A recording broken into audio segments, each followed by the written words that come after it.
All right, guys. So today I'm going to be working on rewiring my ARB air compressor and my front air locker from my S-Pod to physical switches to my headrest. So where there's those blank, switches up top in my headrest, I bought the 3D molded from Meso Customs, and then I got the Toyota small switches, physical push switches from, I think it's CH4x4. Go ahead and check those companies out. I've already modified my headliner, the plastic where the dome lights are and my rear E locker is. So I've already modified, and I'll do another video on that. It's just, right now I'm in my fire academy right now, so I barely have any time to make any videos or even let alone work on all these projects that I have going on. So I do have a lot of things that I've added since my last video, and I will get around to doing a rig walk around pretty soon. But for right now, this video is going to be specifically on rewiring from my S-Pod to actual physical switches and running a fuse, an adapter on my interior fuse block or whatever you call it. So I'll show you what I did so far.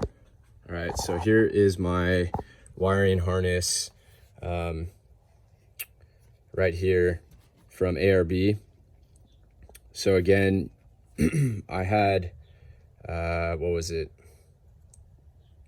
I think it was 4 Wheel Parts who did all my solenoid rewiring for my air locker. And it should come with a little plastic switch that should connect into this little plastic. I have tape around it right now, but this little plastic housing. So when you guys get your solenoid and do the wiring, it shouldn't look like this. I had to cut these leads and these leads, and I soldered these 2 wires together for my switch 1 for my front air locker. So if that makes sense, or hopefully it makes sense. This is my switch 2 if I were to ever run rear E-locker, which most likely I won't because my truck already came with a E-locker. So I already have that. So I just kind of tape that up and put it away. So again, the black and yellow is, black is negative and yellow is your power. So I ran that all the way. There's my S-Pod. So, this is specifically just going to be used for my lights now and not my air compressor. But I ran those leads from the ARB harness and I rerouted it through my firewall, and it's kind of hard to see with the lighting. Let's see if I can focus in on there. Yeah, you see the tape right there. I poked a hole through my firewall and came up through my firewall. It's kind of hard to see. Let's see. Yeah, I don't know if you guys can see that wire right there, that black one with the electrical tape. So I ran it all through my A pillar, all through here, and then I tucked it through my headliner, and then that's where this pokes out. And then, as you guys know, with ARB's wire, it looks like a straight mess right now, but I'll kind of walk you guys through this real quick. Let's see here. So yeah, I got a lot going on here. So the switches that you get from CH4x4 look like this. So let me focus that front air locker. And then I have my twin air compressor right there. So those will plug into there, and I already tested all this out. It all works. And again, I'm just kind of finishing up the details. I'm taping all my soldering jobs up. So let's see here. So this is the wiring harness that gets plugged into your ARB wiring harness that gets plugged into the your other wiring harness, and you can see there's the purple, yellow, green, and black, and then there's your plug-in right there. So again, what I showed you in the beginning with the solenoid, the black and yellow, here's switch 1, and then the isolator switch is right here, kind of upside down, but I already taped it up so you can't really see too much of the wiring. And so that is pretty much it. And then you have your blue and white and your red and yellow. That is going to be your adapters, your fuse adapters. So as you guys can see, this was going to be too short to run all the way through my headliner, drop it down, and drop it into my fuse box. So what I did is, as you guys can see, I soldered in and I extended these 2 wires. And I already tested this out. These go in to fuse 5, which is, sorry for the horrible camera angle and shaking, but fuse 5 is right there. And then you count 4, 1, 2, 3, 4, fuse 10 is right there.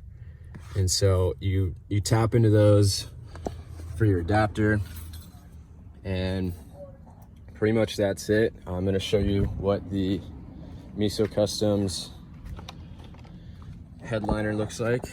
So I cut all this out in the back with the Dremel, and those 2 switches that I just showed you guys are going to be plugged into there, and that's going to sit nice and flush and look OEM factory on my Toyota Tacoma TRD Pro. So this is just a quick overview of the wiring. Again, it was a nightmare because I just don't have that much time on the weekends. I'm just, busy studying and busy with the academy. So again, it looks like a nightmare, but if you guys have any questions, or if you want more of a detailed video on how to wire all this up into your headliner, then go ahead and leave a comment down below. And this helps some people understand how to wire your physical switches anywhere in your truck, and kind of make sense of all this headache of the ARB wiring. I'll leave a link in the description to the fuse adapters that are these from Amazon. These took me forever to figure out what size they were, so I'll make it easy for you guys, and I'll leave a link in the description for the fuse adapters that I bought from Amazon. They're like $8 for a pack of 10. And as far as that, for the wiring, I'll go back on this for the wiring. I looked up ARB to CH4x4 switches, and that is what guided me on how to wire these up correctly, because I couldn't find any videos on YouTube on how to wire these the ARB to these OEM Toyota switches. So I know they have a description on the back of this, but that didn't really help me too much. So I hopped on their website, and they have a whole wire diagram for your ARB compressor to one of these switches. So I'll link that in the description down below as well. Yeah, this is just a quick overview of the 3D molded push button switches and how to wire it up real quick. So it took me a long time. So here is the finished product. I'm pretty excited because it's been something that's been on my bucket list, is to rewire my air compressor to up top. When I got my front air locker, I guess it's just kind of a slight OCD thing for myself. Now I can, without even looking, I know which switch is my front air locker, and I know which switch is my air compressor. And then I have my rear E-locker right here. So it's all organized up top, and strictly, I would say performance wise, everything's up top, and it looks like it just came from the factory like that, which is pretty cool. So I'll go ahead and turn on my headlights, and I'll let you guys see the blue color illumination when it lights up, if this is at nighttime. And then when you go to turn on the switch, the entire switch lights up to let you know that it's on. So it's pretty cool. Again, if you guys have any questions, or as to why I did this setup, or maybe you guys are interested in doing this or instead of doing a whole S-Pod, I'm more than happy to help you guys out with any questions you guys might have. Feel free to leave a comment down below, and if you like this video and want to see future videos like this, don't hesitate to subscribe to the channel. And that's all I got for you guys. Project Overland out. Peace.